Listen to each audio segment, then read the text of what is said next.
Tense. दोस्तों इन sentences को बनाने के लिए सबसे पहले आप लिखोगे सब्जेक्ट, सब्जेक्ट के बाद आप लिखोगे विल, उसके बाद आप लिखोगे हैव और हैव के बाद वर्ब के थर्ड फॉर्म और लास्ट में ऑब्जेक्ट। अक्सर यहाँ पर भी कंफ्यूजन होता है। देखो यहाँ पर क्या करते हैं स्टूडेंट्स, अगर सब्जेक्ट होता है ही शी नेम तो वो लोग क्या करते हैं विल हैज कर देते हैं। विल हैज क्यों नहीं होगा यहाँ पर, मैं आपको थोड़ा सा कॉन्सेप्ट समझाता हूँ। देखिए अगर आपने प्रेजेंट परफेक्ट टेंस पढ़ा होगा तो उसमें क्या होता है ही शी नेम के साथ हम हैज लगाते हैं, लेकिन प्रेजेंट परफेक्ट में आपका हैज और हैव हेल्पिंग वर्ब होता है। ध्यान से समझना मैं क्या बता रहा हूँ। प्रेजेंट परफेक्ट टेंस में आपका हेल्पिंग वर्ब हैज और हैव होता है, लेकिन फ्यूचर परफेक्ट में आपका हेल्पिंग वर्ब विल है। ठीक है, आगे समझ में? इसी वजह से यहाँ पर हैज नहीं आएगा चाहे सब्जेक्ट आपका कुछ भी हो। तो आपने लिखना है सब्जेक्ट, उसके बाद विल हैव के बाद वर्ब के थर्ड फॉर्म और लास्ट में ऑब्जेक्ट। चलिए कुछ सेंटेंसेस देखते हैं। We will have gone to Goa, हम गोवा जा चुके होंगे। दोस्तों यहाँ पर कोई काम है जो फ्यूचर में होगा। गोवा हम जा चुके होंगे, अभी गए नहीं है, हम फ्यूचर में जाएंगे, तो ये काम आपका फ्यूचर में कंप्लीट होगा, इसलिए हमने कहा we will have gone to Goa, हम गोवा जा चुके होंगे। सबसे पहले आपने लिखा वी जो कि सब्जेक्ट है, उसके बाद आपने हेल्पिंग वर्ब लिखा विल, उसके बाद आपने हैव लिखा, हैव के बाद वर्ब के थर्ड फॉर्म यानी गॉन, गो के थर्ड फॉर्म गॉन और लास्ट में आ गया ऑब्जेक्ट यानी Goa. We will have gone to Goa, हम गोवा जा चुके होंगे। I will have eaten the ice cream, मैं आइसक्रीम खा चुका हूँगा। आई सब्जेक्ट, उसके बाद विल हेल्पिंग वर्ब, उसके बाद हैव, ईटन वर्ब के थर्ड फॉर्म, ईट के थर्ड फॉर्म होती है ईटन और लास्ट में है ऑब्जेक्ट यानी आइसक्रीम। मैं आइसक्रीम खा चुका हूँगा, I will have eaten ice cream. दोस्तों अगेन अगर आपको इसमें इंटेरोगेटिव बनाना है तो आपको कुछ चेंज नहीं करना, आपको सिंपली विल को स्टार्टिंग में ले आना है और उसके बाद आप सब्जेक्ट को लिख दोगे। जैसे क्या मैं आइसक्रीम खा चुका हूँगा, will I have eaten ice cream. तो आपको कुछ करना नहीं है खास, बस आपको हेल्पिंग वर्ब से सेंटेंस को स्टार्ट करना है और हेल्पिंग वर्ब के बाद आप सब्जेक्ट को लिख दो। नेक्स्ट देखते हैं WH फैमिली को। WH फैमिली में भी बहुत सिंपल है। सबसे पहले आपको लिखना है WH फैमिली, उसके बाद आप लिखो विल के बाद आप लिखो सब्जेक्ट, सब्जेक्ट के बाद हैव के बाद वर्ब के थर्ड फॉर्म और लास्ट में लिख दो object. How will Reshma have done this work, Reshma कैसे इस काम को कर चुकी होगी। How WH family, will helping verb, उसके बाद आपने लिखा सब्जेक्ट यानी रेशमा, रेशमा नाम है तो नाम हो गया सब्जेक्ट, और सब्जेक्ट के बाद आपने लिखा हैव के बाद वर्ब की थर्ड फॉर्म यानी डन और दिस वर्क यानी ये काम, और मैंने आपको बताया कि वर्ब के बाद जो कुछ भी आता है वो कहलाता है ऑब्जेक्ट। दोस्तों उम्मीद है आपको समझ में आ रहा होगा। अगर वीडियो पसंद आ रही है तो प्लीज इसको लाइक जरूर करना, आपके लाइक से हमें मोटिवेशन मिलती है। चलिए आगे बढ़ते हैं और अब हम समझते हैं फ्यूचर परफेक्ट कॉन्टिन्यूअस टेंस को। दोस्तों फ्यूचर परफेक्ट कॉन्टिन्यूअस में वो सेंटेंसेस आते हैं जो काम आपका कॉन्टिन्यूअसली चल रहा होता है और उसमें आपका टाइम मेंशन्ड होता है। जैसे मैं 10 दिन से सो रहा हूँगा। अब यहाँ पर आपने क्या कहा कि एक टाइम दे दिया है कि मैं 10 दिन से सो रहा हूँगा। कॉन्टिन्यूअसली हो रहा है ये काम, फ्यूचर में भी हो रहा है और आपने टाइम भी बता दिया कि मैं 10 दिन से सो रहा हूँगा। ये जो काम स्टार्ट होगा ये 10 दिन तक चलेगा। ठीक है, तो सबसे पहले इसका फॉर्मूला देखते हैं, बहुत सिंपल है। सबसे पहले आपको लिखना है सब्जेक्ट, सब्जेक्ट के बाद आप लिखोगे विल और विल के बाद आप लिखोगे हैव बीन। ध्यान देना यहाँ पर आपको हैव के साथ बीन को लगाना है। हैव बीन के बाद लिखोगे वर्ब के फर्स्ट फॉर्म के साथ आईएनजी, वर्ब के बाद आप लिखोगे ऑब्जेक्ट और ऑब्जेक्ट के बाद आप लिखोगे सिंस या फॉर में से कोई एक। सिंस और फॉर कहाँ पर यूज करना है मैं अभी बताता हूँ आपको, और लास्ट में आप लिखोगे टाइम। थोड़ा सा आपको बड़ा लग रहा होगा फॉर्मूला, लेकिन बहुत आसान है, बस थोड़ी सी प्रैक्टिस की जरूरत है। आपको एक बार कॉन्सेप्ट क्लियर हो गया ना तो बेसिक सेंटेंसेस से स्टार्ट करो। जैसे जैसे आप प्रैक्टिस करोगे वैसे वैसे आपको सारी चीजें क्लियर हो जाएंगी। दोस्तों जब मैं प्रेजेंट की वीडियो बना रहा था, प्रेजेंट टेंस की, तब मैंने आपको सिंस और फॉर के बारे में बताया था। तो अब मैं क्या करूंगा, उसी सेम वीडियो का क्लिप मैं अभी प्ले करूंगा तो आपको क्लियर हो जाएगा। अगर आपने प्रेजेंट टेंस वाली वीडियो नहीं देखी तो उसका एक क्लिप है सिंस और फॉर का, उसको मैं प्ले करने जा रहा हूँ। कॉन्सेप्ट सेम है और यही कॉन्सेप्ट हर जगह अप्लाई होगा। तो चलिए मैं प्ले कर देता हूँ वीडियो का क्लिप। दोस्तों, सिंस हम यूज करते हैं फिक्स टाइम के लिए, जैसे फॉर एग्जाम्पल 1996।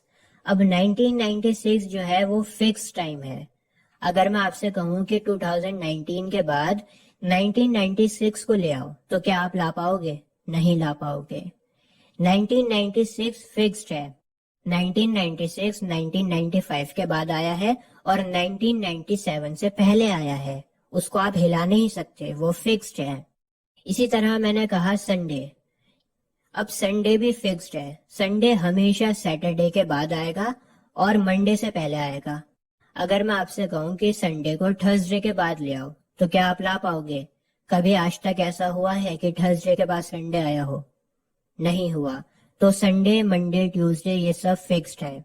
इसी तरह मॉर्निंग, इवनिंग या फिर नाइट, ये तीनों भी फिक्स्ड हैं। अगर मैं आपसे कहूं कि रात के बाद आप इवनिंग को ले आओ तो क्या ऐसा पॉसिबल है? नहीं पॉसिबल है। रात के बाद हमेशा सुबह होती है, मॉर्निंग होती है और मॉर्निंग के बाद ही इवनिंग होती है। ये तीनों चीजें भी फिक्स्ड हैं।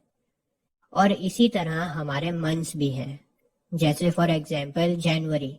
अगर मैं आपसे कहूं कि अगस्त के बाद जनवरी को ले आओ तो क्या आप ला पाओगे? नहीं ला पाओगे। तो ये सब क्या हुआ? ये हुआ फिक्स टाइम। अब देखते हैं फॉर को। फॉर यूज होता है नॉट फिक्स, जो टाइम हमारा फिक्स नहीं होता। जैसे फॉर एग्जाम्पल 10 डेज। अब ये 10 डेज फिक्स नहीं है। ये 10 डेज किसी भी महीने के हो सकते हैं, किसी भी मौसम के हो सकते हैं। ये 10 डेज गर्मियों के भी हो सकते हैं, सर्दियों के भी हो सकते हैं, ठीक है, बरसात के भी हो सकते हैं। और ये 10 दिन आपके जनवरी के भी हो सकते हैं, मार्च के भी हो सकते हैं। आप मुझे बता थोड़ी सकते हो। ये नॉट फिक्स्ड है, ये किसी भी महीने के हो सकते हैं। इसी तरह अगर मैंने आपसे कहा कि 10 हफ्ते, 10 वीक्स, अब आप मुझे बता सकते हो कि ये 10 वीक्स कौन से हैं? आप नहीं बता सकते। ये 10 वीक्स कोई से भी हो सकते हैं। जनवरी के भी हो सकते हैं, मार्च के भी हो सकते हैं, कहीं के भी हो सकते हैं। इसी तरह अगर मैंने आपसे कहा 10 इयर्स, अब ये 10 साल कौन से हैं? कोई बता सकता है? नहीं बता सकता। 2010 से 2020 के भी हो सकते हैं, 1990 से 2000 के भी हो सकते हैं, कोई से भी हो सकते हैं, हमें क्या पता। अगर मैंने कहा कि 2 घंटे, 2 आवर्स, तो ये 2 आवर्स भी नॉट फिक्स्ड है। ये 2 घंटे सुबह के भी हो सकते हैं, शाम के भी हो सकते हैं, रात के भी हो सकते हैं। तो जो टाइम आपका फिक्स्ड है वहां पर होगा सिंस, और जो टाइम आपका फिक्स नहीं है वहां पर आप यूज करोगे फॉर। उम्मीद है दोस्तों आपको सिंस और फॉर समझ में आ गया होगा। कुछ सेंटेंसेस देखते हैं ताकि बात अच्छे से समझ में आ जाए। She will have been cooking food for 30 minutes. वह 30 मिनट से खाना पका रही होगी। She subject, will helping verb, उसके बाद आपने लिखा हैव बीन के बाद आपने लिखा कुकिंग, कुकिंग है वर्ब की फर्स्ट फॉर्म के साथ आईएनजी, और वर्ब के बाद आपने लिखा ऑब्जेक्ट। इसके बाद आपने लिखा फॉर 30 मिनट्स। अब 30 मिनट्स के साथ फॉर इसलिए लिखा है क्योंकि 30 मिनट्स आपका नॉट फिक्स टाइम है। आपको नहीं पता कि कौन से 30 मिनट्स की बात हो रही है। ये 30 मिनट्स किसी भी मंथ के हो सकते हैं, किसी भी वीक के हो सकते हैं, किसी भी ईयर के हो सकते हैं। सुबह के भी 30 मिनट्स हो सकते हैं, शाम के भी 30 मिनट्स हो सकते हैं। तो ये फिक्स नहीं है। आपको नहीं पता कि ये कौन से 30 मिनट्स हैं। They will have been selling vegetables since Thursday. अब यहाँ पर देखो, दे क्या है? सब्जेक्ट है, और विल हेल्पिंग वर्ब है, उसके बाद हैव बीन है, और उसके बाद आपने लिखा सेलिंग। सेलिंग यानी वर्ब के साथ आईएनजी, और वर्ब के बाद आपने लिखा वेजिटेबल्स। वर्ब के बाद जो कुछ भी आता है मैंने आपको बताया ऑब्जेक्ट होता है, तो वेजिटेबल्स हो गई ऑब्जेक्ट। उसके बाद आपने लिखा सिंस थर्सडे। अब थर्सडे तो आपको पता है कि वेडनेसडे के बाद आता है और फ्राइडे से पहले आता है, तो ये फिक्स्ड हो गया, आपको पता है। तो यहाँ पर इसलिए हमने लिखा since. They will have been selling vegetables since Thursday. वे थर्सडे से वेजिटेबल्स बेच रहे होंगे। दोस्तों अगर आपको इन्हीं सेंटेंसेस का इंटेरोगेटिव बनाना है तो आपको कुछ नहीं करना, एज इट इज आप फॉर्मूला लिखा रहने दो। बस आप क्या करो कि सब्जेक्ट और हेल्पिंग वर्ब की जगह चेंज कर दो। सब्जेक्ट की जगह कर दो विल और विल की जगह कर दो सब्जेक्ट।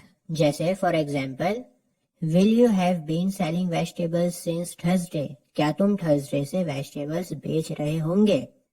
अब इस सेंटेंस में हमने क्या करा, हेल्पिंग वर्ब से स्टार्टिंग करी है। और इसी तरह अगर आपको WH फैमिली के सेंटेंसेस बनाने हो तो आप क्या करोगे, WH फैमिली को लिखोगे और उसके बाद आप लिखोगे विल को, विल के बाद आप लिख दोगे सब्जेक्ट को। बस ये 3 चीजें आपको चेंज करनी है और बाकी जो फॉर्मूला है वो सेम रहेगा। जैसे for example, where will you have been living for 10 days? तुम 10 दिन से कहाँ रह रहे होंगे? तो दोस्तों उम्मीद है आपको समझ में आ गया होगा, थोड़ा जल्दी जल्दी आज मैंने समझाया है। अगर आपने प्रेजेंट टेंस और पास्ट टेंस इन दोनों की वीडियोस नहीं देखी तो ऊपर कार्ड्स में आपको लिंक मिल जाएगा, देखो एरो आ रहा है बना हुआ, ऊपर कार्ड्स में आप क्लिक करोगे तो आपको दोनों वीडियोस मिल जाएंगी। बहुत जरूरी वीडियो है, आपको देखनी चाहिए। और अगर आपको फ्यूचर टेंस की ये वीडियो समझ में नहीं आई तो एक बार और इस वीडियो को देख लो, समझ में आ जाएगी। और इन फॉर्मूले की प्रैक्टिस करो, जितना हो सकता है उतनी प्रैक्टिस करो, धीरे धीरे आपको क्लियर हो जाएंगी चीजें। और आपका माइंड बहुत ज्यादा स्मार्ट है, उसको सब पता है। जब आप प्रैक्टिस करोगे ना तो आपका माइंड समझ जाएगा कि कहाँ पर आपको कौन सा टेंस इस्तेमाल करना है। आई होप आपको थोड़ा कुछ जानने को मिला होगा इस वीडियो से। आज के लिए बस इतना ही।